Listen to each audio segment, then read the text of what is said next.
தென்னாடுடைய சிவனே போற்றி, எந்நாட்டவர்க்கும் இறைவா போற்றி. காவாய் கனகத்திரளே போற்றி, கைலை மலையானே போற்றி போற்றி. அருள்மிகு உண்ணாமலை சமேத அண்ணாமலையார் திருவடிகள் போற்றி போற்றி. திருத்தணி முருகப்பெருமான் மலரடிகள் போற்றி போற்றி. அருள்மிகு சிவகாமி அம்பாள் சமேத அருள் ஜோதி நாதனே திருவடிகள் போற்றி போற்றி. அனைத்து அடியார்களும் திருவடி வணக்கம். சிவாய நம. திருச்சிற்றம்பலம். குருவாழ்க குருவே சரணம். குருவாழ்க குருவே சரணம். தெளிவு குருவின் திருமேனி காண்டல், தெளிவு குருவின் திருநாமம் செப்பல், தெளிவு குருவின் திருவார்த்தை கேட்டல், தெளிவு குரு ஒரு சிந்தித்தல் தானே, தெளிவு குரு ஒரு சிந்தித்தல் தானே. திருச்சிற்றம்பலம். ஐயா, நீங்க நான்கு துதி பாடி ஆரம்பிக்கலாம் ஐயா. சிவாய சிவாய நம. திருச்சிற்றம்பலம். ஐந்து கரத்தனை ஆனை முகத்தனை, இந்தின் இளம்பிறை போலும் எயிற்றனை, நந்தி மகந்தனை ஞான கொழுந்தினை புந்தியில் வைத்து அடி போற்றுகின்றேனே.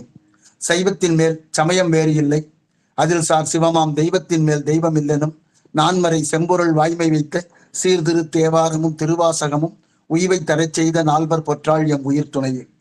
புழியர்கோன் வெப்பு ஒழித்த புகழியர்கோன் கடல் போற்றி, ஆழிமிசை கண்பிதப்பில் அணைந்தபரான் அடி போற்றி, வாழி திருநாவலூர் வன்தொண்டர் பதம் போற்றி, ஊழிமலி திருவாத ஊரர் திருத்தாள் போற்றி, ஈராண்டில் சிவஞானம் பெற்றுயர்ந்த மெய்கண்டார் இணைத்தாள் போற்றி, நாராண்ட பல்லடியார்க்கு அருள் புரிந்த அருள்நந்தி நற்றாள் போற்றி, நீராண்ட கடந்தை நகர் மறைஞான சம்பந்தர் நிழல்தாள் போற்றி, சீராண்ட தில்லை நகர் உமாபதியார் செம்பதும திருத்தாள் போற்றி, கல்லால் நிழல் மலை வில்லார் அருளிய பொல்லார் இணைமலர் நல்லார் புனைவரை.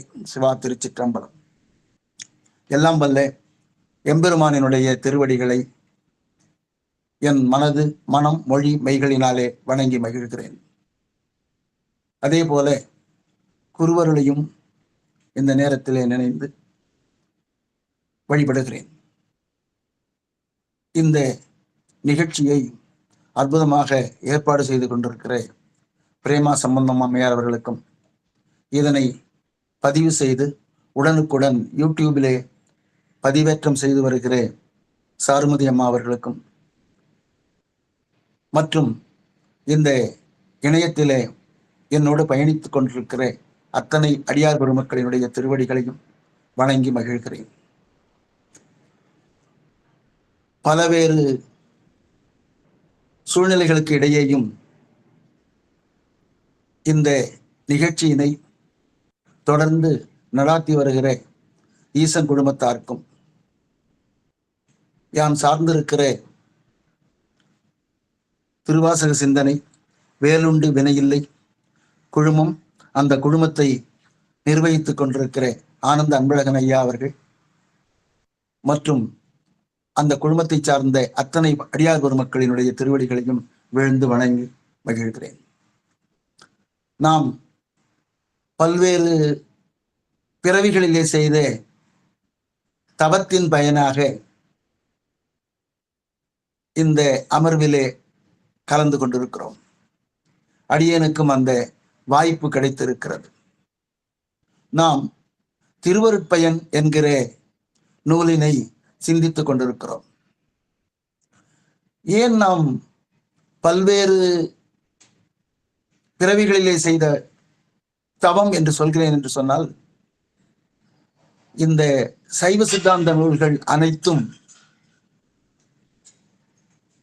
இதிலே சொல்லப்பட்ட செய்திகள் அனைத்தும் முதலிலே திருக்கைலாயத்திலே சிவபெருமானால் சொல்லப்பட்டவை.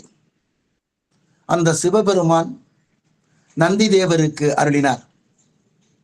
நந்தி தேவர் சனத்குமாரர் உள்ளிட்ட 4 சனகாதி முனிவர்களுக்கும், மேலும் 4 திருமூலர் உட்பட மொத்தம் 8 மாணாக்கருக்கு உபதேசித்தார்.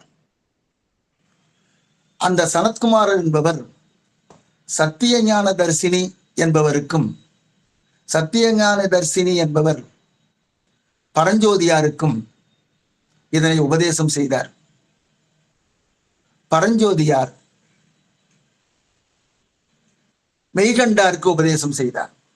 இதுவரை கைலாயத்திலே நடந்ததனாலே இந்த நால்வருக்கும் நந்திதேவர், சனத்குமாரர், சத்தியஞான தரிசனிகள், பரஞ்சோதியார் இந்த நால்வருக்கும் அகச்சந்தானாச்சாரியார்கள் என்று பெயர். ஏனென்றால் இவர்கள் விண்ணுலகத்திலேயே உபதேசம் கேட்டவர்கள். மெய்கண்டார் தன்னுடைய தலை மாணாக்கராக அருள்நந்தி சிவாச்சாரியாருக்கு உபதேசம் செய்தார். அருள்நந்தி சிவாச்சாரியார் மறைஞான சம்பந்தருக்கு உபதேசம் செய்தார். அவர் தன்னுடைய மாணாக்கரான உமாபதி சிவாச்சாரியாருக்கு உபதேசம் செய்தார். இந்த உமாபதி சிவாச்சாரியார் சித்தாந்த நூல்களில் 8 நூல்களை அருளி செய்த பெருமையுடையவர். குறள் வெண்பாவினால் அமைந்த ஒரே ஒரு சித்தாந்த நூல் நமது திருவருட்பயன். இந்த திருவருட்பயனில் 5வது அதிகாரத்தை சிந்திக்க இருக்கிறோம். முதலிலே பதி முதுநிலை, பதியினுடைய இயல்பையும் அதனுடைய சிறப்புகளையும் பதி முதுநிலையிலே பார்த்தோம். 2வதாக பசு. அந்த பசு என்பதிலே உயிர்களினுடைய தன்மை, அத உயிரவை நிலை என்கிற அதிகாரத்திலே சிந்தித்தோம். 3வதாக பாசம். இதில் ஆணவம், கண்மம், மாயை என்ற 3ஐ பற்றியும் இருள் மல நிலை என்கிற அதிகாரத்திலே நாம் அதனை சிந்தித்தோம். முதல் 8 குறளிலே ஆணவ மலத்தை பற்றியும் 9, 10 ஆகிய குறளிலே கண்மம், மாயை ஆகியவற்றை பற்றியும் பார்த்தோம். சென்ற 2 அமர்வுகளிலே நாம் அருளது நிலை என்கிற திருவருளினுடைய நிலையை சிந்தித்தோம். அந்த அதிகாரத்திலே திருவருளினுடைய இன்றியமையாமை, திருவருளை இந்த உயிர் அறியாமலேயே இருக்கிறது. பார்க்கடலே இருக்கிற மீன் பாலை உண்டு வாழாமல் அங்கே இருக்கிற அழுக்கினை உண்டு வாழ்கிறதே. ஆக இந்த உயிருக்கு நம்மை சுற்றிலும் திருவருள் இருக்கிறது என்று தெரியாமலேயே வாழ்ந்து கொண்டிருக்கிறது என்று பல்வேறு உவமைகளின் மூலம் நமது உமாபதி சிவாச்சாரியார் உயிருக்கு திருவருளை பற்றி தெரியவே இல்லை என்று நாம் சிந்தித்தோம். இப்பொழுது நாம் பார்க்க இருக்கிற அதிகாரம் 5வது அதிகாரம். இதற்கு பெயர் அருள் உரு நிலை. நாம் அறிந்து கொள்ளாமலேயே இருக்கக்கூடிய திருவருளை நாம் எவ்வாறு உணர்வது, எவ்வாறு அறிந்து கொள்வது, அறிந்து கொள்வதற்கான அவசியம் என்ன என்பதை நாம் இந்த அதிகாரத்திலே சிந்திக்க இருக்கிறோம். அந்த திருவருளை நமக்கு அறிவிப்பதற்கு ஒரு குரு வேண்டும். அதான் அருளினுடைய குரு. அருளை நமக்கு காட்டுவதற்கு ஒரு குருவானவர் தேவைப்படுகிறார். அதனால்தான் இந்த அதிகாரத்திற்கு அருள் உரு நிலை என்று பெயரிட்டார். எனவே இந்த அதிகாரத்திலே நாம் சிந்திக்க இருப்பது சிவமே குருவாக மானுட சட்டை தாங்கி நம்மில் ஒருவராக வந்து சிவனடியை நம்மை கொண்டு சென்று சிவனடியை சேர்ப்பிக்கக்கூடிய செயலை நமது குருவானவர் செய்ய இருக்கிறார். அதை பற்றித்தான் இந்த அதிகாரத்திலே நாம் சிந்திக்க இருக்கிறோம். பொதுவாக நாம் உடம்போடு கூடி பிறப்பெடுத்திருக்கிறோம்.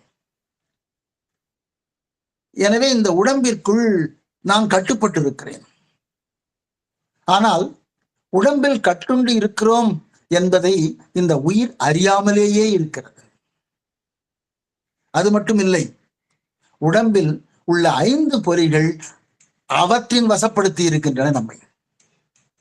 அந்த 5 பொறிகளும் தம் வசப்படுத்தி இருக்கிறதுனால நாம் உண்மையில் திருவருளை அறிந்து கொள்ளாமலேயே இருக்கிறோம். எனவே பொறிகள் நம்மை கட்டுப்படுத்தி வைத்திருக்கின்றன. அதோடு மட்டுமில்லை, அந்த 5 பொறிகள் தான் நாம், அவையே நாம் என்று எண்ணிக்கொண்டிருக்கிறோம். அவ்வாறு கட்டுண்டு இருப்பதனாலே இந்த ஆன்மாவானது தன்னுடைய இயல்பை, உயிரின் இயல்பை அறிந்து கொள்ளாமலேயே இருக்கிறது. மேலும் இந்த உலகத்திலே இருக்கிற பொருள்கள், மண், பொன் ஆகியவையும் உலக பொருள்கள் மற்றவையும் நம்முடைய அறிவை தம்பசப்படுத்தி இருக்கின்றன. ஆக தனு உடம்பு, கரணம் கருவிகள், புவனம் இந்த உலகம், நுகர்ச்சி பொருள்கள் ஆகிய 4னாலும் நாம் கட்டுண்டு இருக்கிறோம். இதில் சிறப்பு என்ன என்றால், நாம் கட்டுண்டு இருக்கிறோம் என்பதே நமக்கு தெரியாமல் இந்த ஆன்மா இருக்கிறது. சரி, கட்டி இருந்தா என்ன? கட்டி இருந்தால் நமக்கு துன்பம் ஏற்படுகிறது. பொதுவா ஒருத்தரை கையிலோ காலிலோ விலங்கிட்டார்கள் என்றால் அவர் துன்பப்படுவார், அவர்களுடைய செயல்கள் கட்டுப்படுத்தப்படும். அவ்வாறுதான் இந்த 4ம் நம்மை கட்டுப்படுத்தி வைத்துள்ளன. இந்த கட்டுப்பாட்டிற்கு என்ன காரணம் என்று சிந்தித்தோமே ஆனால் அறியாமைதான் காரணம். என்ன அறியாமை? இப்போ இந்த பொருள் நம்முடையது அல்ல, நம்மிடத்திலே நிலையானதாக இருப்பது இல்லை, ஆனால் இது என்னுடையது என்று நான் கருதுகிறேன். இந்த உடம்பு இறைவனால் படைக்கப்பட்டது, ஆனால் உடம்பைத்தான் நான் என்று கருதுகிறேன். அப்ப அது ஒரு அறியாமை. உலகத்திலே இருக்கிற பொருள்கள் எல்லாம் என்னுடையது என்று கருதுகிறேன், அது ஒரு அறியாமை. என்னுடைய செயல்கள் அனைத்தும் சிவனினுடைய செயல்கள், இறைவனுடைய செயல்கள், ஆனால் நான் தான் இதை செய்கிறேன் என்று நான் இருமாந்து இருக்கிறேன். எனவே அதுவும் ஒரு அறியாமை. எந்த ஒரு செயல் செய்தாலும் நானே எல்லாவற்றையும் செய்கிறேன் என்ற எண்ணத்தோடு இருக்கிறேன், இதுவும் ஒரு அறியாமை. எனவே நாம் கற்றுண்டிருப்பதற்கு ஒரு காரணம் என்ன என்று கேட்டால் அறியாமைதான். அப்ப அறியாமைனா அறிவு இல்லாமை என்பது பொருள் அல்ல.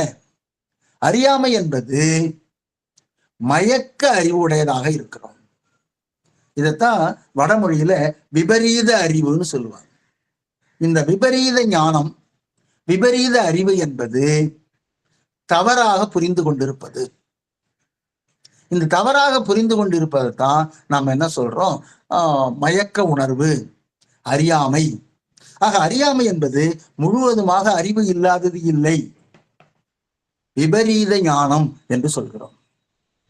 அப்ப இந்த விபரீத ஞானத்தை நீக்குவதற்கு என்ன வழி? ஞானம் ஒன்றே சிறந்த வழி. இந்த அறியாமை நீங்க வேண்டுமானால் ஞானம் வர வேண்டும், ஞானத்தை பெற வேண்டும். அந்த ஞானத்திற்குத்தான் மெய்ஞானம், மெய் உணர்வு என்று சொல்கிறோம். அந்த மெய்ஞானம் என்பது வந்தால் இந்த அறியாமை தானே விலகி செல்லும். அஞ்ஞானம் இருள் போன்றது. அப்ப மெய்ஞானமானது மெய்ஞானம் என்கிற ஒளி நம்மிடையே வந்தால் தானாகவே அது விலகி செல்லும்.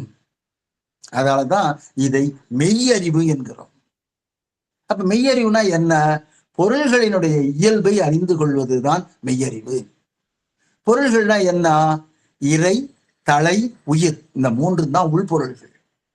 அப்ப இறைவனை பற்றி, உயிரை பற்றி, உயிராகிய நம்மை பற்றி, நம்மை பிணித்திருக்கக்கூடிய பாசம், ஆணவம், கண்மம், மாயை ஆகியவற்றை பற்றி நாம் அறிந்து கொள்வது, அதை பற்றிய ஞானம்தான் மெய்ஞானம். நான் அறிவு பொருள், என்னை இந்த பாசம் அறிவை விளங்க செய்யாமல் அழுத்தி இருக்கிறது. அப்படி அழுத்தி இருக்கும் பொழுது இந்த மற்றவை என்னை சார விடாமல் பார்த்து கொள்கிறது. அப்ப இறை உணர்வு என்னை சார்ந்தால், இறைவன் தான் என்னுடைய வாழ்முதல் என்று தெரிந்து கொண்டால், இந்த அஞ்ஞானம், அறியாமை தானே வெளியே சென்றுவிடும். ஆக உலக நிலையையும் நமது இயல்பையும் தலைவனாகிய இறை உணர்வையும் நாம் அறிந்து கொள்வதையே மெய்ஞானம் என்கிறோம். சரி, இந்த ஞானத்தை அறிவை அறிந்து கொள்வதற்கு வழி என்ன? எந்த ஒரு அறிவையும் அதை உடையவரிடத்திலே சென்று கற்க வேண்டும். அதுதான் உயிரினுடைய இயல்பு. அந்த முறையில பார்த்தோம்னா இந்த ஞானமாகிய மெய்யறிவை யாரிடம் பெறுவது என்ற ஒரு வினா வரும். யாரிடம் போய் இந்த மெய்யறிவை பெறலாம்?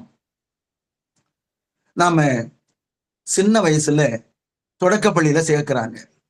அப்படி சேர்க்கும் பொழுது அவர்கள் அரிச்சுவடி என்று சொல்லப்படுகிற என்ற எழுத்துக்களை நமக்கு கற்பிக்கிறார், எண்களை கற்பிக்கிறார். அந்த எழுத்தும் எண்ணும் கற்பிக்கக்கூடிய ஆசிரியரை கணக்காயர் என்று பழைய காலத்திலே சொல்லி இருக்கிறார்கள். அப்ப தொடக்க நிலை கல்வியை நமக்கு சொல்லிக் கொடுப்பவர்களுக்கு கணக்காயர் என்று பெயர். பிறகு மேல வரும். நமது வயது அதிகரிக்க அதிகரிக்க வகுப்புகள் அதிகமாகும் பொழுது நூலினை செய்யுளினை நமக்கு பொருள் உணருமாறு ஒருவர் சொல்லுகிறார். அவ்வாறு சொல்லித்தரக்கூடிய ஆசிரியருக்கு வித்யாகுரு என்று பெயர். இது தமிழ்ல. சப்போஸ் ஒரு இயற்பியல், வேதியியல் அப்படி பலவேறு பாடங்கள் படிக்கிறோம்னா அந்த பாடங்களை சொல்லித் தருபவரும் வித்யாகுரு என்று அழைக்கப்படுகிறார். சரிங்களா? அப்ப முதல்ல கணக்காயர், அப்புறம் வித்யாகுரு.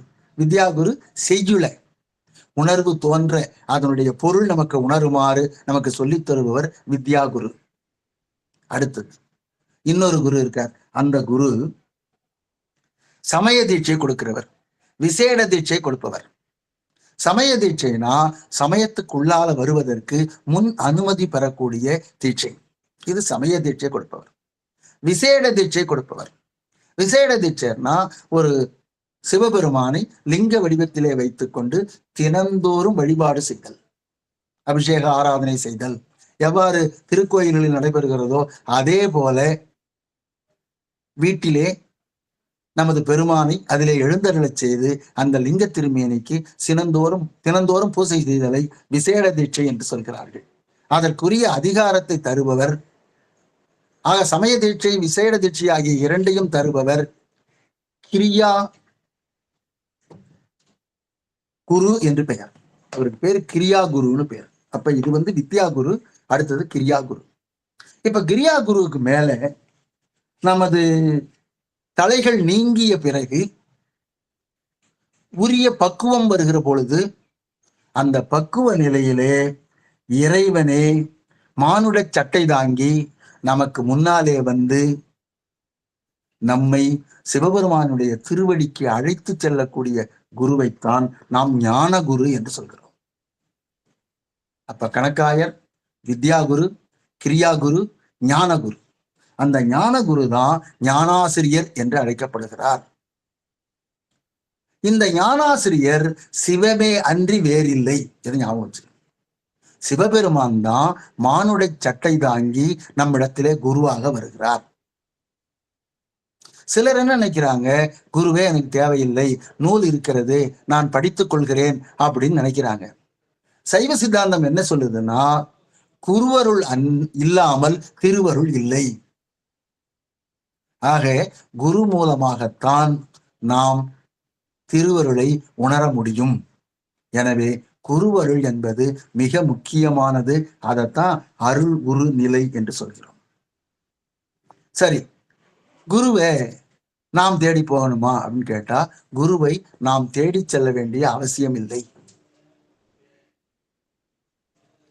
அவரே எவ்வாறு மலர் மலர்ந்தவுடன் வண்டு வருகிறதோ, எவ்வாறு காய் கனியான உடனே அதை சாப்பிடுவதற்கு கிளிகள், குருவிகள் முதலியன வருகின்றனவோ, அதுபோல நாம் பக்குவம் அடைந்தால் இறைவன் குருவாக நம்மை தேடி வருவார்.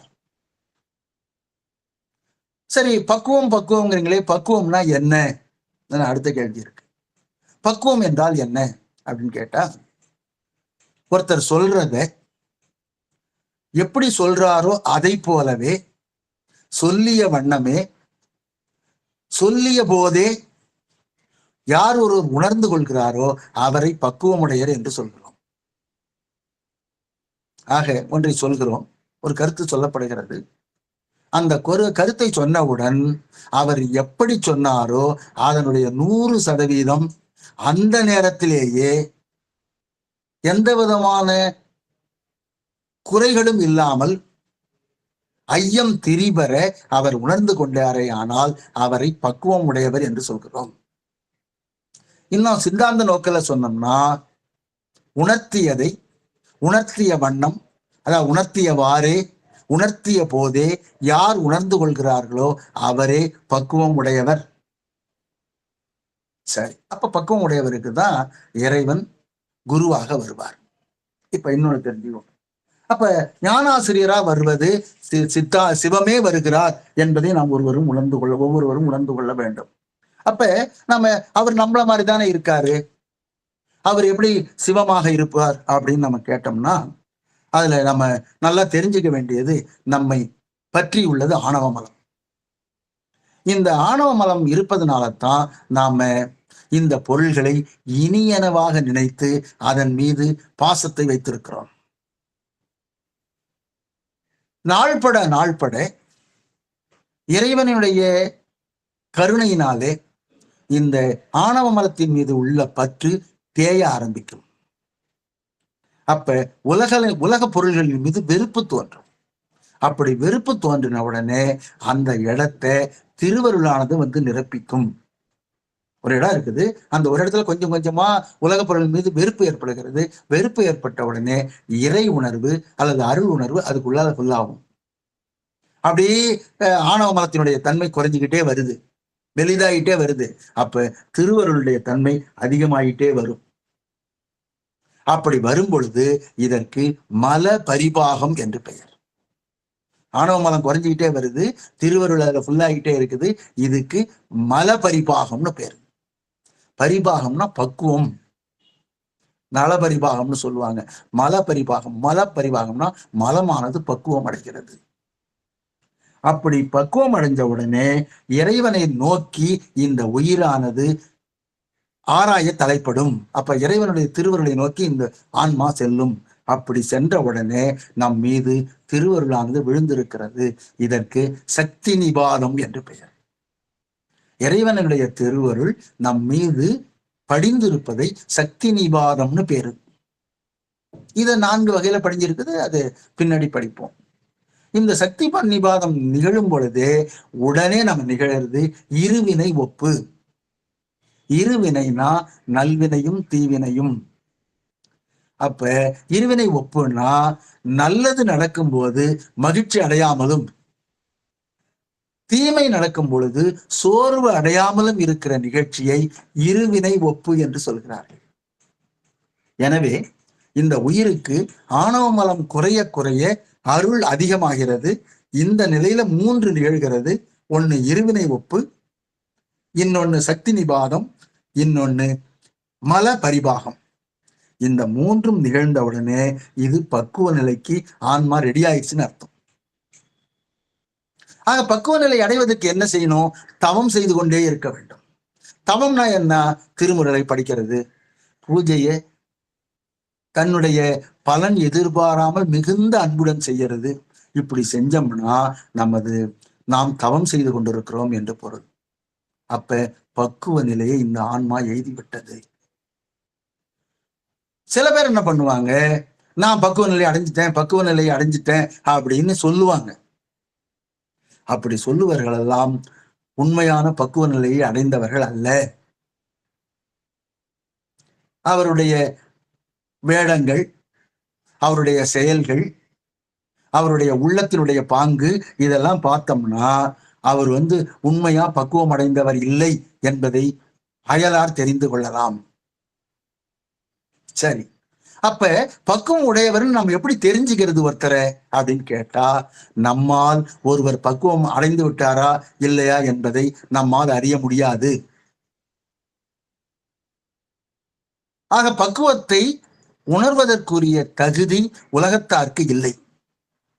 பின்ன யாருக்கு தெரியும்? உயிருக்கு உயிராய் இருக்கக்கூடிய இறைவனுக்குத்தான் இந்த உயிர் பக்குவம் அடைஞ்சிருக்குதா இல்லையான்னு தெரியும். இவ்வாறு பக்குவம் அடைஞ்சிருக்கா இல்லையாங்கிறது உயிருக்கு உயிராக இருக்கக்கூடிய இறைவனுக்கு தான் தெரியும். எனவே இறைவன் தான் சரி பக்குவம் அடைஞ்சு போச்சு, இவருக்கு போய் நாம ஞானத்தை அளிக்கலாம் அப்படின்னு அவர் கிளம்பி வர்றார்.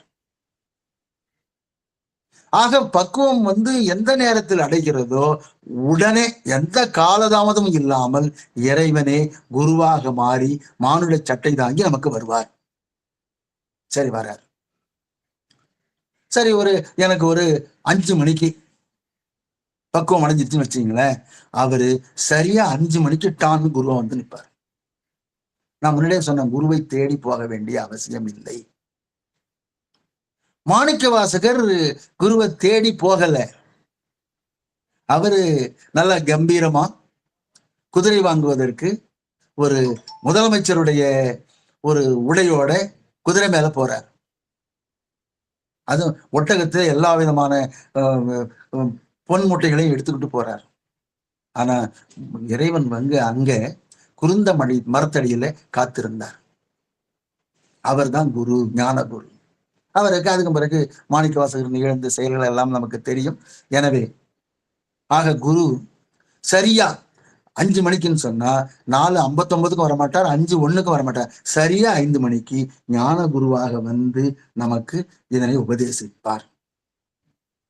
அப்ப குருவருள் இல்லாமல் நமக்கு திருவருள் இல்லை. எனவே உயிரினுடைய பக்குவத்தை அறிந்து கொள்ளக்கூடியவர் யாருன்னு கேட்டா, நம் உயிருக்கு உயிராக இருக்கக்கூடிய இமைப்பொழுதும் என்னென்று நீங்காமல் இருக்கக்கூடிய சிவபெருமான் தான் நமது பக்குவத்தை உணரவல்லார்.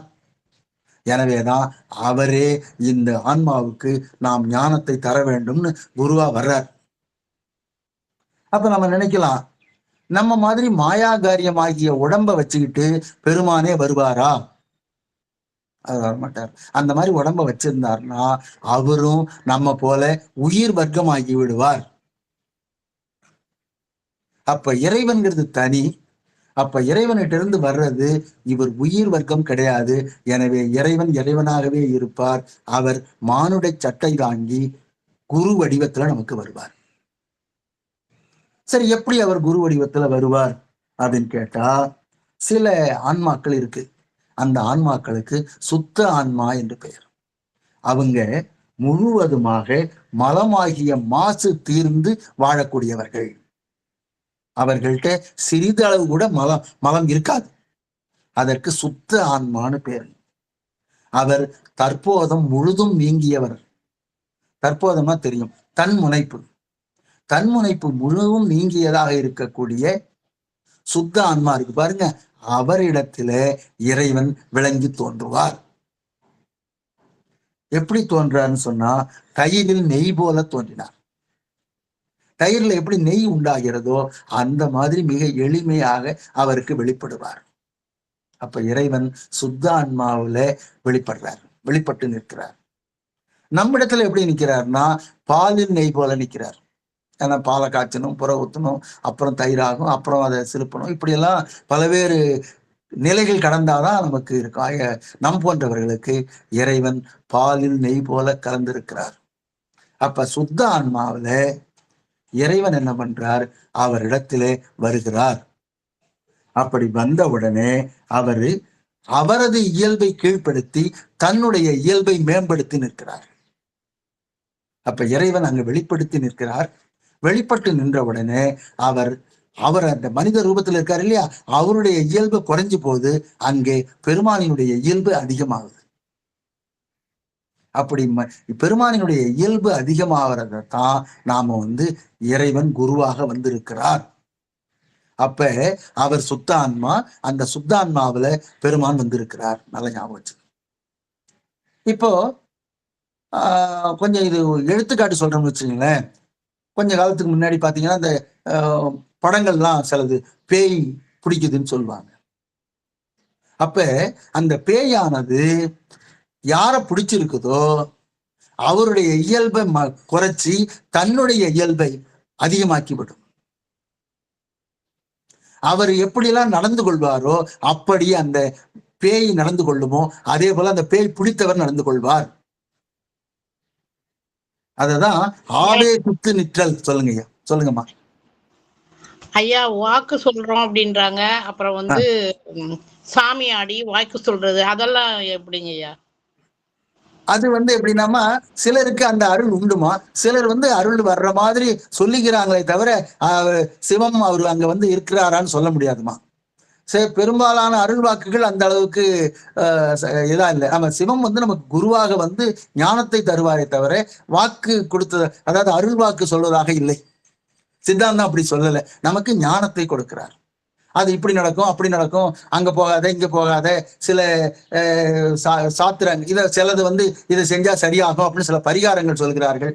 அப்படி சொல்வதை சித்தாந்தத்துல இல்லை. சித்தாந்தத்துல இறைவன் மானுட சட்டை தாங்கி நமக்கு அருள் விளக்கம் செய்கிறார் அப்படின்னு சொல்றாங்க.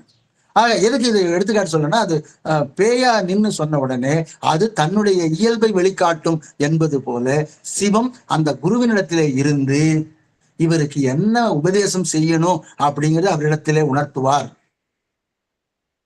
பஞ்சாட்சர மந்திரத்துல தூல பஞ்சாட்சரம் சொல்லணுமா, சுகும பஞ்சாட்சரம் சொல்லணுமா, அது பீஜ மந்திரத்தோட சேர்த்து சொல்லணுமா, ஓம் சேர்த்து சொல்லணுமா, ஓமை விட்டுட்டு சொல்லணுமா, எல்லாத்தையும் அந்த குருவினிடத்திலே சிவம் உணர்த்துவார். ஆக குருவே தான் சிவமே தான் குருவாக ஞான குருவாக இந்த ஆன்மாவுக்கு உபதேசம் செய்கிறார். ஆக சுத்த ஆன்மா ஆகிய அவரே ஞான குரு ஆவார். இப்போ அவர் எவ்வளவு அதிகாரத்தை அந்த நூலுக்குள்ளால போவோம். நூல்ல என்ன பண்றாரு, முதல்ல பதி பசு பாசம் சொன்னார், அப்புறம் திருவருள் சொன்னார், திருவருளுடைய முக்கியத்துவம் சொன்னார். சொல்லுங்கம்மா. ஐயா ஆவாகனம் பண்ணி எல்லாம் குடுக்குறாங்கல்ல ஐயா, அதெல்லாம் வைக்கிறாங்கல்ல, அப்ப சுவாமிய ஆவாகனம் பண்ணி அது எழுந்தருளை செய்யறது உண்டுமா, அது நிச்சயமா. அது சிவபெருமானே அங்க வர்றார், இறங்குறார், அது உண்டுமா. ஆக இறைவனே சிவமே குருவாக மாறி இங்க வர்றார். அந்த அருளை பத்தி, திருவருளை பற்றி இந்த ஆன்மா தெரிந்து கொள்ளாமல் இருப்பதற்காக குரு என்ன பண்றாரு, அந்த திருவருளை உணர்த்துவதற்காக மானுட சட்டை தாங்கி இங்கே வருகிறார். எனவே அந்த அதிகார முறைமையில பார்த்தாலும் முதல்ல அருளது நிலை சொன்னாரு, இப்போ அருள் குரு நிலை சொன்னார். அருளை உருவமாக கருதி, பெருமானை உருவமாக கருதி நாம் வழிபட வேண்டும்.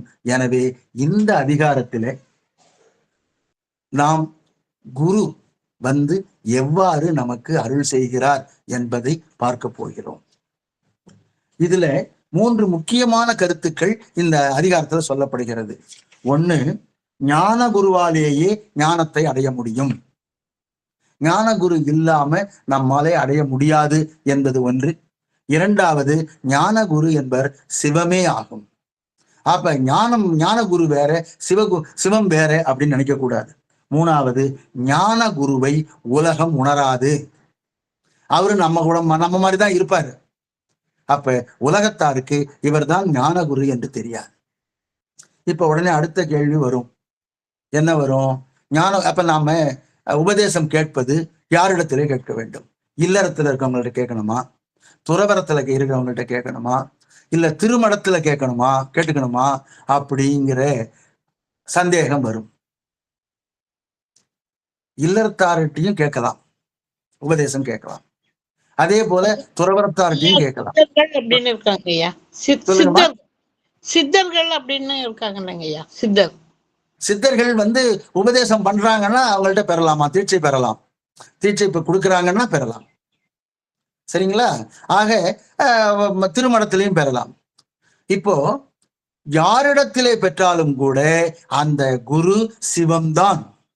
சிவன்தான் அவர் வழியாக நமக்கு உபதேசம் அளிக்கிறதுனால அவர் சிவமே ஆவார். ஆக இல்லறத்தாரிடம் இருந்தும் நாம் உபதேசம் பெறலாம், இல்ல திருமணத்திலும் பெறலாம். ஆக பக்குவம், இப்ப ஒரு ஆன்மா பக்குவம் அடைஞ்சிச்சுன்னு வச்சுங்களேன், ஆன்மா பக்குவம் அடைஞ்சவனே உபதேசம் செய்யாமல் இருப்பது பெரும் குற்றம். ஆக இறைவனே என்ன பண்ணுவாரு, அந்த குற்றத்தை செய்யாம நேரடியா ஒரு குரு மூலமா அவருக்கு உபதேசம் செஞ்சிருவாரு. இப்போ பக்குவம் இல்லாத ஆன்மாவுக்கு உபதேசம் செய்யலாமான்னு கேட்டா செய்யக்கூடாது. அப்ப எப்படி பசி இல்லாதவனுக்கு சோறு போடுற மாதிரியும் தாகம் இல்லாதவனுக்கு நீர் கொடுக்கிற மாதிரியும் அது. எனவே யார் ஒரு பக்குவம் அடைந்திருக்கிறாரோ அவருக்கு தான் உபதேசம். ஏன்னா அதை சொல்ல வேண்டாம்னு நினைக்கிறோம். சரி, அதாவது எப்படின்னா, ஆக உபதேசம்ங்கிறது பக்குவம் உள்ள ஆன்மாக்களுக்கு உரிய முறையிலே இல்லறத்தாக இருந்தாலும் சரி, திருமணத்தில் இருந்தாலும் சரி, துறவரத்தாக இருந்தாலும் சரி, யாரிடமும் பெறலாம். ஆனால் அவர் சிவமே ஆகித்தான் நமக்கு உபதேசம் செய்கிறார் எண்ணத்தோடு அந்த உபதேசத்தை பெற வேண்டும். சரிங்களா? ஆக சிலர் என்ன நினைக்கிறாங்க, இல்லறத்தார்கிட்ட பெறக்கூடாது, ஏன்னா அவரே இல்லறத்துல இருக்காரு, நமக்கு எப்படி திருவடியை காட்டுவார், பெருமானுடைய திருவடியை காட்டுவார் அப்படின்னு சொல்றாங்க. ஆனா குருஞான சம்பந்தர் இவர் தருமபுர ஆதீனத்தை நிறுவியவர். அவரே இல்லறத்தாரான கமலை ஞானப்பிரகாசர் என்பவரிடத்துலதான் உபதேசம் பெற்றிருக்கிறார். எனவே இல்லறத்தாரிடமும் பெறலாம் என்பதை நாம் அறிந்து கொள்ள வேண்டும். ஆக நமது பக்குவத்திற்கு ஏற்ப சிவபெருமான் உருவாக வந்து நமக்கு செய்வார். அப்ப நாம புண்ணியம் செய்திருக்க வேண்டும். அதன் முன்னாடியே நமக்கு தெரியும், பதிப்புண்ணியம் பசு புண்ணியம்னு 2 வகை இருக்குது. சிவபெருமானை நினைந்து செய்யக்கூடிய எந்த ஒரு காரியமும் பசு புண்ணியம். உயிர்களுக்கு செய்யக்கூடிய புண்ணியம் பதிப்புண்ணியம். பதிப்புண்ணியத்தால் சொர்க்கம் முதலானவை கிடைக்குமே தவிர, இந்திரன் முதலான பதவி கிடைக்குமே தவிர வீடு பேரு கிடைக்காது. ஆனால் பதிப்புண்ணியம் செய்பவருக்கு வீடு பேரு நிச்சயம் அப்படின்னு சொல்லுகிறார்கள். அதனாலதான் தேடி சென்று திருந்தடி ஏத்துமின் என்று அப்பர் பெருமானார் சொல்லி இருக்கிறார். இப்போ நாம மேல போறோம். இப்ப முதல் குறளுக்கு போறோம். ஏன்னா இது அந்த குருவல் பற்றி, குருவினுடைய முக்கியத்துவம் பற்றி சொல்ல வேண்டியது என்பதனால தான் இதற்கு இவ்வளவு பெரிய முன்னுரை ஆயிற்று. முதல் குறள், வெளிவந்து நிற்கின்ற அருள் தலைவன் அப்படின்னு இந்த குறளுக்கு தலைப்பு. அறியாமை உள் நின்று அழித்ததே காணும் குறியாகி நீங்காத கோ. திரும்பவும் படிக்கிறேன். அறியாமை உள் நின்று அழித்ததே காணும் குறியாகி நீங்காத கோ. கோனா 3 பொருள்கள் இருக்கு. ஒண்ணு சங்க இலக்கியத்தில் இருந்ததுன்னா அதுக்கு அரசன் என்று பெயர். அதே நம்ம சமய இலக்கியத்துல இருந்ததுன்னா இறைவன் என்று பெயர். நம்ம தத்துவங்கள்ல இருந்ததுன்னா, தத்துவ நூல்கள்ல இருந்ததுன்னா கோன்னா குருன்னு பேர். குரு என்பது தூய தமிழ்ச்சொல் என்று பல அறிஞர்கள் கருதுகிறார்கள். குறவர்னு சொல்றோம், சைவ சமய குறவர். அந்த குறவர் என்பதிலிருந்து வந்ததுதான் குரு. ஆக கோ என்றால் குரு என்று பொருள். அப்ப திருப்பி சொல்றேன், அறியாமை உள் நின்றுனா நாம் பக்குவம் வாராத காலத்தில் அறிந்து கொள்ளாத மடி நம் உள்ளேயே இருந்து, அதான் அறியாமை உள் நின்று. பக்குவம் வரல, அப்ப நாம அறிய முடியாத அளவுக்கு நம்ம கிட்டே இருந்து அழித்ததே அறிவை வளர்த்து வந்த பரம்பொருள். அழித்தது எது? பரம்பொருள் அழிச்சது. ஆக நம்ம உள்ளத்துல நாம் அறியாமலேயே எந்த நேரமும் இருந்து கொண்டு அறிவை தந்து கொண்டிருந்தது. அதான் அறியாமை உள் நின்று அழித்ததே. அப்படி அழிக்கப்பட்ட பரம்பொருள் தான் காணும் குறியாகி. குறி அப்படின்னா அடையாளம், வடிவம். காணும் குறினா நாம் பார்க்கக்கூடிய வடிவமாக. நீங்காத கோ.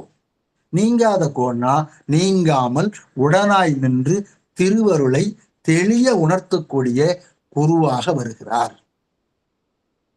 அப்ப பெருமான் வெளியிலிருந்து வரல, முதல்ல நம்மகிட்டே இருக்கிறார். நம்மகிட்டே இருந்து நமக்கு அறிவை தந்து கொண்டிருக்கிறார். அறிவை தந்து கொண்டிருக்கிறார். அப்ப பக்குவம் இல்லை இந்த ஆன்மாக்கு. அதனால உள்ளே இருக்கிறார், நமக்கு தெரியாமலே இருக்கிறார். அதான் அறியாமை. உள் நின்று அழித்தது. என்ன அழித்தது? நம்மளை பாதுகாத்தது. அறிவை கொடுத்து கொடுத்து கொடுத்து கொஞ்சம் கொஞ்சமா பாதுகாத்துக்கிட்டே இருந்தது. அப்படி பாதுகாத்தது காணும் உருவாகி பார்க்கக்கூடிய உருவமாக இறைவன் உருவாக வந்திருக்கிறான். அப்ப இறைவன் நம்முடனேயே இருக்கிறார், குருவாக வந்தும் நம்முடனே இருக்கிறார். அதான் நீங்காத கோன்னு சொல்றார். அப்ப குரு நம்முடனேயே இருக்கிறார். சரி, அப்ப பக்குவம் வந்த போதுதான் குருவாக முன் நிற்கிறார். அது பக்குவம் வாராத காலத்துல நாம் அறிந்து கொள்ளாமலேயே இருக்கிறோம். இறைவன் நம்மோட தான் இருக்கிறார். திருவாசகத்துல சொன்னார், இமைப்பொழுதும் என் நெஞ்சில் நீங்காதான் தாழ்வாழ்க. அவரு எந்த நேரத்திலும் என்னை விட்டு பிரியவே இல்லை. பலர் அதை உணராமல் இருக்கிறார்கள். நாம உணர்ந்து இருக்கிறோம்.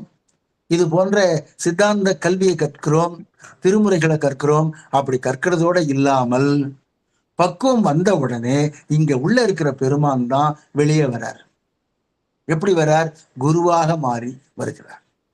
அவர் இருந்து நம்முடனே இருந்து படிப்படியாக நம்ம ஞான குருவாக இருந்து ஞானத்தை விளக்கம் பெறுகிறார்.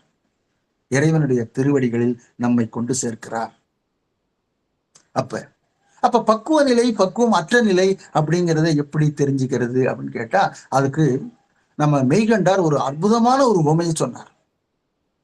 ஒரு பெண் இருக்கிறாள், அவள் பருவம் எய்துகிறாள், உரிய காலத்திலே திருமணம் புரிகிறாள், பெண் கருவுறுகிறாள், கருவுற்று ஒரு குழந்தை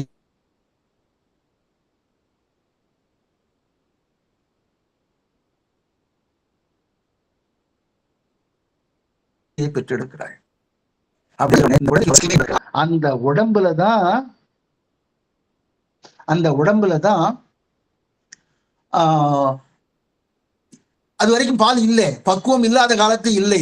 ஆனால் குழந்தை பிறந்த உடனே பால் அந்த அன்பின் காரணமாக வெளித்தோன்றுகிறது. அதே போல பக்குவம் வந்த உடனே இந்த ஆன்மாவிடத்திலே குருவாக வந்து இறைவன் முன் தோன்றுகிறார் என்று ஒரு அற்புதமா, அதாவது 3 வயசுல இந்த குழந்தை பாடியிருக்கு. எப்படி பாடியிருக்கு? எப்படி தாயான உடனே அந்த உடம்பிலே இருந்து பால் சுரக்கிறதோ அதை போல பக்குவம் அடைந்த காலத்து இந்த ஆன்மாவானது ஆன்மாவின் நிலத்திலே முன் தோன்றி குருவாக தோன்றுகிறார் அப்படிங்கிறது தான் இந்த பாடலுடைய பொருள். எனவே இறைவன் பக்குவமுடைய ஆன்மாக்களுக்கு குருவாக தோன்றுகிறான் அப்படிங்கிறத சொல்லியிருக்கிறோம். அதுலேயே இன்னொரு அந்த கோ அப்படிங்கிறதுக்காக பொருள் சொல்லும்போது, தந்தை தாய் ஆவானும் சார்கதியாங்கு ஆவானும் எந்தன் உயிர் தான் ஆகுவானும் சரண் ஆகுவானும் அந்தமிலா இன்பம் நமக்கு ஆவானும் அருட்கோண ஆவானும் குரு. அப்ப நமக்கு தந்தை ஆவறதும் குருதான், தாயாவறதும் குருதான், சார்கதியாம்னா நம்ம சார்ந்து இருக்கக்கூடிய கதியாக இருக்கிறதும் குருதான். அந்தமில்லா இன்பம் நமக்கு ஆவானும், அந்தமில்லாத இன்பம் நமக்கு உடையவனாக இருப்பதும் அவன்தான். ஆக இந்த உயிரும் அவன்தான். எனவே யாருன்னு கேட்டா அருட்கோன் ஆவானும் குரு என்று தத்துவராயர் ஒரு பாடலிலே சொல்லி இருக்கிறார். அது இல்லாம திருவுந்தியார் என்று ஒரு சாத்திர நூல் இருக்கிறது. அந்த சாத்திர நூல்ல ஒரு முதல் பாடல் ஒண்ணு இருக்கு. அகலமாய் யாரும் அறிவறியது அப்பொருள், சகலமாய் வந்ததென்று உந்தி பெற, தானாக தந்ததென்று உந்தி பெற. அப்ப அகலமாய் அப்படின்னா உருவம் இல்லாததாய், யாரும் அறிவறியாதாக, யாரும் அறிந்து கொள்ள முடியாததாக இருக்கக்கூடிய அந்த பொருள். இதைத்தான் சேக்கிழார் பெருமான் உலகெல்லாம் உணர்ந்து ஓதற்கு அறியவன் அப்படின்னு சொன்னார். சரி, அப்படியே இருந்துட்டா என்ன பண்றது? நம்ம இறங்கி வரணும். எப்படி வரங்கிறார்? சகலமாய் வந்ததென்று உந்தி பெற, நமக்காக உருவம் தாங்கி குருவாக வந்தார் என்று உந்தி பெற. அதுக்கு அடுத்த வரிதான் முக்கியம். தானாக தந்ததென்று உந்தி பெற. நாம் கேட்கவில்லை, எனக்கு திருவடியை கொடு, திருவருள் ஞானத்தை கொடுன்னு நம்ம கேட்கல. ஆனா இறைவனே வந்து தானாக கேட்காமலேயே வந்து நமக்கு தந்திருக்கிறார். அவருடைய திருவடியை, திருவருளை நமக்கு தந்திருக்கிறார் என்று உந்தி பெற. என்று உந்தி பெறன்னா அந்த திருவுந்தியார் நமக்கு இதுலயே மாணிக்கவாசகத்திலே திருவாசகத்துல ஒரு திருவுந்தி மாதிரி இருக்கும். அதே போல உந்தி பெறன்னு சொல்லி இருக்கிறார். அதுல தானாக தந்தது என்று உந்தி பெறன்னா நாம கேட்காமலேயே இறைவன் தன்னுடைய கருணையினாலே நமக்கு தந்திருக்கிறார். அதாவது தானாக தந்தது. இன்னொரு பொருள் சொல்றாங்க, தான் ஆக தந்தது. தான்னா சிவபெருமானாக நம்மை சிவமாக்குவதற்காக திருவடியை தந்தது. தான் ஆக தந்தது என்று உந்தி பெற. அப்ப இறைவன் தன்னுடைய நிலைமை போலவே சிவமாக்கும் தன்மையாக, எப்படி சிவமாக்கி என்னை ஆண்ட அப்படின்னு சொன்னாங்க இல்லையா, அந்த மாதிரி தானாக தந்தது என்று உந்தி பெற என்று திருவுந்தியாரிலே ஒரு பாடல் உள்ளது. இந்த பாடலையே தான் சேக்கிழார் பெருமான் உலகெல்லாம் உணர்ந்து ஓதற்கரியவன் என்ற முதல் பாடலிலே சொல்லி இருக்கிறார். எனவே திருமுறை வேறு அல்ல, சித்தாந்தம் வேறு அல்ல என்பதை தெரிந்து கொள்ள வேண்டும். எனவே பக்குவம் இல்லாத காலத்து இந்த உயிருக்குள்ளேயே இருந்து நமக்கு அறிவை தந்து கொண்டிருக்கிற பெருமான் பின்னர் குருவாக மாறி பக்குவம் உடைய போது முன்னே தோன்றி நமக்கு ஞானத்தை அழிவிக்கிறான். இதைத்தான் நம்ம சொல்றோம். ஆக தவம் செய்து கொண்டிருந்தால்தான், திருமுறைகளை படித்துக் கொண்டிருக்கும் பொழுது, சித்தாந்த நூல்களை படித்துக் கொண்டிருந்தால் நாம் தவத்தில் மேன்மேலும் வருகிறோம். தவம் முடியும் காலத்து பெருமான் குருவாக வருகிறார். தவத்திற்கு அழகு சிவத்தை பேணுதல். ஆக தவம்னா என்னன்னு கேட்டா சிவபெருமானை பேணுதல், சிவபெருமானுக்கு அன்பாக தொண்டு செய்தல். அப்படி செய்தோம்னா அதுதான் தவத்திற்கு அழகு. ஆக முறையாக தவம் செய்தோமே ஆனால் இறைவன் குருவாக வந்து நம்மிடையே வெளிப்படுகிறார் அப்படின்னு சொல்றோம். இதுதான் முதல் பாடல்ல சொல்றாங்க.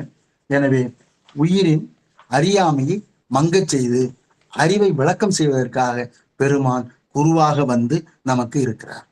அடுத்தது 42வது குறள். உள்ளிருந்து காண்பவன். அகத்துரு நோய்க்கு உள்ளினர் அன்றி அதனை சகத்தவரும் காண்பரோதான். அகம்னா இங்க வீடு, வீட்டுல இருக்கிறவங்களுக்கு வந்திருக்கிற நோய் அகத்துரு நோய்க்கு. உள்ளினர் அன்றி அந்த வீட்டுல இருக்கிறவங்க இல்லாம அதனை சார்ந்தவரும் காண்பரோதான், அதனை சகத்தவரும் காண்பரோதான்னா அந்த உலகத்துல மற்றவங்களுக்கு தெரியுமா? தெரியாது, காண முடியாது. எனவே ஒரு வீட்டுல இருக்கிற ஒருத்தருக்கு உடல்நிலை சரியில்லை என்று சொன்னால் அந்த உடல் நலம் பற்றியும் அவருக்குள்ள நோய் பற்றியும் அவர் உடன் உரைகிறார் அல்லவா, அவர்களுக்கு தான் தெரியுமே தவிர மற்றவர்களுக்கு தெரியாது. அதனால்தான் அகத்துரு நோய்க்கு உள்ளினர் அன்றி. அந்த நோயினுடைய தன்மை, நோய் எவ்வளவு நாளா இருக்கு, ரொம்ப கஷ்டப்படுறாரா இல்ல லேசா இருக்குதா அப்படிங்கிறது கூட வசித்து கொண்டிருப்பவர்களுக்கு தான் தெரியுமே தவிர சகத்திலே உள்ள மற்றவர்களுக்கு தெரியாது. அதைத்தான் அகத்துரு நோய்க்கு உள்ளினர் அன்றி அதனை சகத்தவரும் காண்பரோதான். இது மேலான பொருள். இன்னும் கொஞ்சம் உள்ள போனோம்னா அகம் அப்படின்னா உயிர். உயிரினுடைய அகத்து உரு பொருந்திய நோய்க்கு, ஆணவமலமாகிய நோய்க்கு, நோயை உள்ளினர் அன்றி உள்ள இருக்கக்கூடிய பெருமானை அன்றி மற்றவர்கள், அதனை சார்ந்திருக்கிற மற்றவர்கள் அறிவார்களா?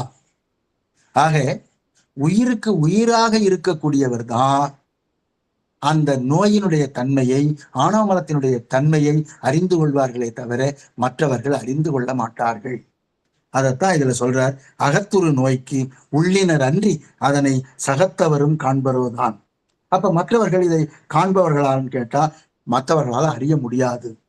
ஆக ஒரு வீட்டுல இருக்கவங்களுக்கு மட்டும்தான், அவரோடு நோய் வந்தவரோடு இருப்பவர்களுக்கு மட்டும்தான் என்ன நோய் வந்திருக்கிறது, நோயினுடைய தன்மை என்ன என்பதை தெரியுமே தவிர மற்றவர்களுக்கு தெரியாது அப்படின்னு சொல்லும். ஆக நோய் என்பது, நோய் அதிகமா போச்சுன்னா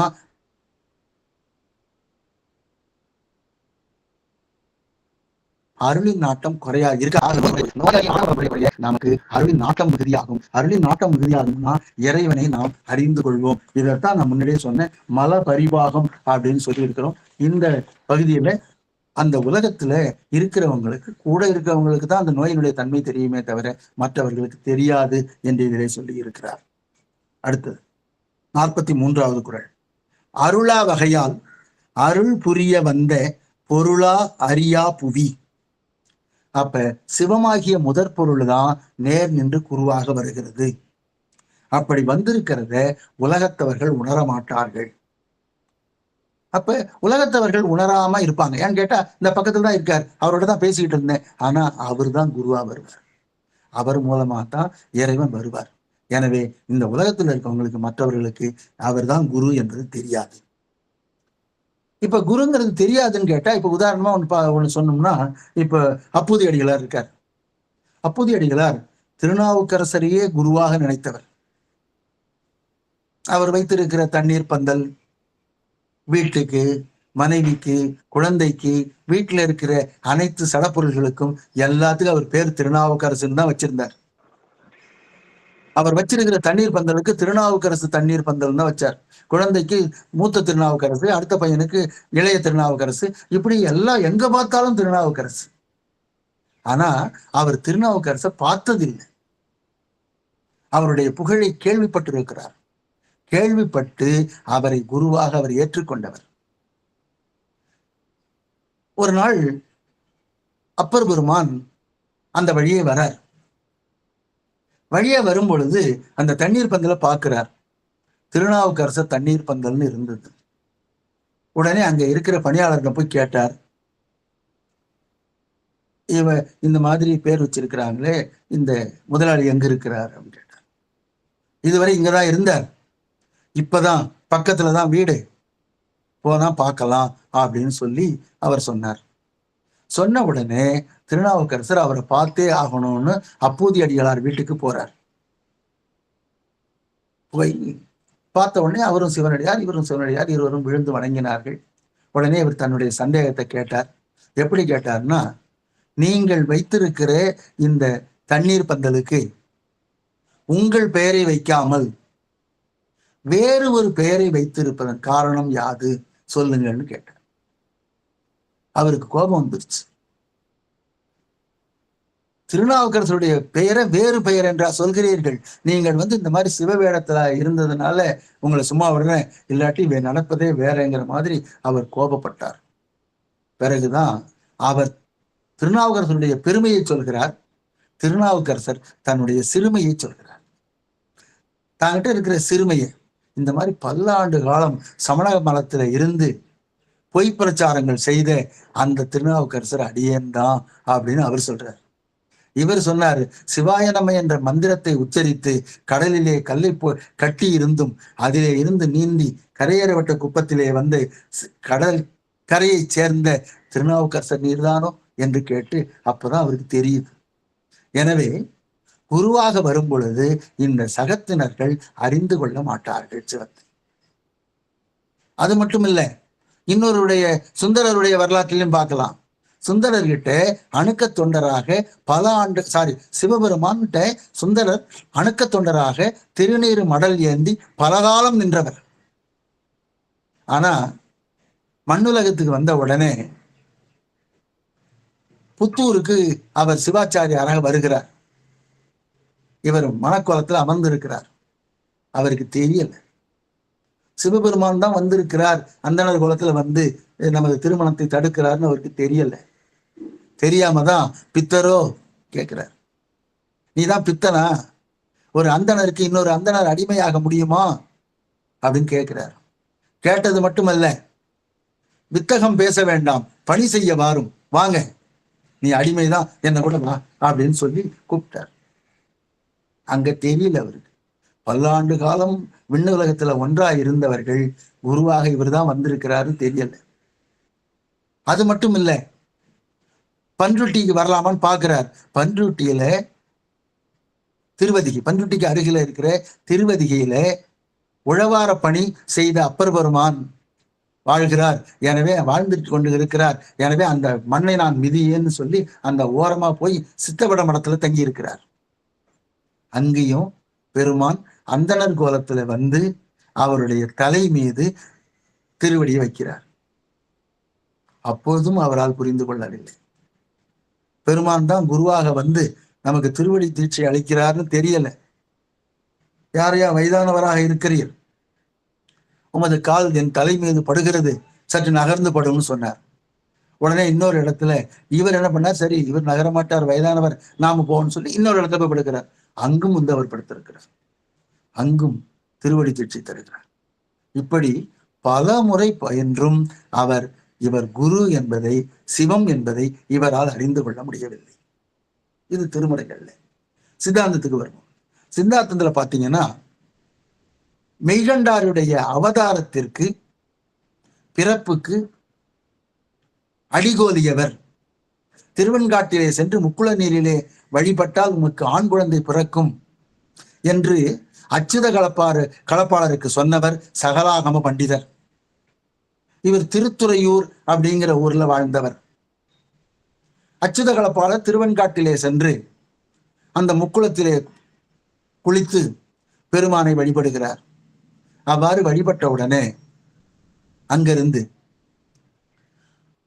அம்மையார் கருவுறுகிறார்கள். அப்பதான் மெய்கண்டார் பிறக்கிறார். மெய்கண்டாருக்கு 2 வயது ஆகிறது. பரஞ்சோதியார் மெய்ஞானத்தை அருளி, அவருக்கு உண்மையான பெயர் இயற்பெயர் சுவேதவன பெருமாள். அவருக்கு பரஞ்சோதியார் என்ன பண்றாரு, மெய்கண்டார்னு தீட்சாநாமம் அளித்து தீட்சை கொடுத்து விட்டு மெய்ஞானத்தை அளித்து சென்று விட்டார். அந்த குழந்தை திருவெண்ணெய்நல்லூரிலே ஒரு இடத்திலே இருந்து மற்றவர்களுக்கு சிவஞான போதத்தை விளக்கி கொண்டிருக்கிறது, சித்தாந்தத்தை விளக்கி கொண்டிருக்கிறது. இதை கேள்வியுற்ற சகலாகம பண்டிதர் அங்கிருந்து இவரை பார்க்க வருகிறார். அவ்வாறு வரும் பொழுது அந்த குழந்தை ஆணவ மலத்தினுடைய இயல்பை மற்றவர்களுக்கு விளக்கி கொண்டிருக்கிறது. அதை பார்த்தார். அவர் என்ன நினைத்து கொண்டு வந்தார், இவரது பிறப்பிற்கே நாம் தான் அடிகோலியும், எனவே அந்த குழந்தை நம்மை விழுந்து வணங்கும் என்று நினைத்து கொண்டு சென்றார். ஆனால் அவ்வாறு நிகழவில்லை. அவர் கொண்டு போனதும் அந்த குழந்தை ஆணவ மலத்தினுடைய இயல்பை விளக்கி கொண்டே இருந்தது. உடனே இவர் அந்த குழந்தையினிடத்திலே அருகிலே சென்று ஆணவ மலமாவது என்னை என்று ஒரு வினா கேட்டார், ஒரு கேள்வியை கேட்டார். உடனே மெய்கண்டார் அவரை மேலும் கீழுமாக பார்த்துவிட்டு தன்னுடைய சுட்டு விரலை காட்டி, நீங்கள் தான் என்று சொல்லாமல் தன்னுடைய சுட்டு விரலை காட்டி அருளினார். அதுவரை பக்குவம் அடையாமல் இருந்த அந்த சகலாகம பண்டிதர் பக்குவம் அடைந்து மெய்கண்டாருடைய திருவடிகளிலே விழுந்து வணங்கினார். எனவே அவருக்கு ஞானத்தை நமது மெய்கண்டார் உபதேசித்தார். அவ்வாறு உபதேசித்து அவருக்கு அருள்நந்தி சிவம் என்ற தீட்சா நாமத்தை அளித்தார். அப்ப அவருக்கும் இவர் நம்முடைய குரு, இவர் சீடர் என்று அறிந்து கொள்ளவில்லை. எனவே அருளினை வகையாலே நமக்கு குருவே வந்தாலும் கூட அதை சகத்திலே இருப்பவர்கள் யாரும் அறிந்து கொள்ள மாட்டார்கள். அப்ப மலம் நீங்கிய பக்குவமுடையவருக்கு மட்டும்தான் ஞானாசிரியர்களுடைய நிலை உள்ளவாறு விளங்கும், மற்றவர்கள் யாருக்கும் தெரியாது. இவ்வாறு குருவானவர் ஒரு உயிர் பக்குவம் அடைந்திருக்கிறதா இல்லையா என்பதை அறிந்து கொண்டு மானுடைய சட்டை தாங்கி வந்தவுடன் அவருக்கு மெய்ஞானத்தை உண்டாக்குவார். அவ்வாறு மெய்ஞானத்தை உண்டாக்கிய உடனே நாம் இறைவனுடைய திருவடியை அடையலாம் என்கிற இதை இதிலே சொல்லி இருக்கிறார். ஆக நாம் இதுகாலம் பார்த்த விடத்து குருவானவர் சிவமே ஆவார். சிவம் வேறு, குரு வேறு அல்ல. திருவாசகத்துல எல்லா இடங்களிலும் பார்க்கலாம். தானே எம்மை தலையளித்தாற் கொண்டருளும் வான்வார் கடல் பாடி வந்தோர்க்கும் வாய்திரவாய் ஊனே உருகாய் உனக்கே உருமை எமக்கும் ஏனோர்க்கும் தங்குவனை பாடையலோரன் பாவாய். அது மட்டுமில்லை, நானேயோ தவம் செய்தேன் சிவாய நம எனப் பெற்றேன். தேனாய் இன்னமுதமாய் தித்திக்கும் சிவபெருமான் தானே என் உள்ளம் புகுந்து அடியேற்கு அருள் புரிந்தான். ஊனாரும் உயிர் வாழ்க்கை ஒருத்தன்றே விருத்திடவே என்று திருவாசகத்துல. ஆக திருவாசகம் முழுவதும் பார்த்தீங்கன்னா இறைவனே குருவாக அதனாலதான் சொல்லுவார், நான் இறைவனை பார்த்தேன் குருவனை. அதனாலதான் திருமூலர் அப்படி சொல்லுவார், நந்திதான் குரு. ஆக குருவே நந்தி. ஆக ரெண்டும் வேறு வேறு இல்லை என்று பல இடங்களிலே சொல்லி இருப்பார். குருவே சிவன் என கூறினன் நந்திப்பார். ஆக குரு வேற சிவம் வேறு அல்ல என திருமூலரும் அதை சொல்லி இருக்கிறார். ஆக பெருமானே தான், மாணிக்கவாசகருக்கு சிவபெருமானே வந்தார்.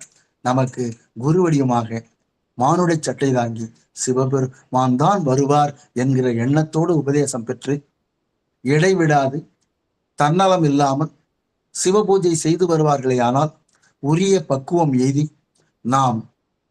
நமக்கு இறைவன் குருவடிவாக நேரடியாக வந்து தேவையான உபதேசத்தை செய்து அருளுவான் என்று சொல்லி இந்த 3 குறளினாலும் இறைவன் குருவடிவாக வருவார். இறைவனை உலகத்தவர்கள் அறிய மாட்டார்கள். குருவருள் அன்றி திருவருள் நிகழாது. ஆக குரு மூலமாகத்தான் நாம் எந்த ஒன்றையும் பெற முடியும்.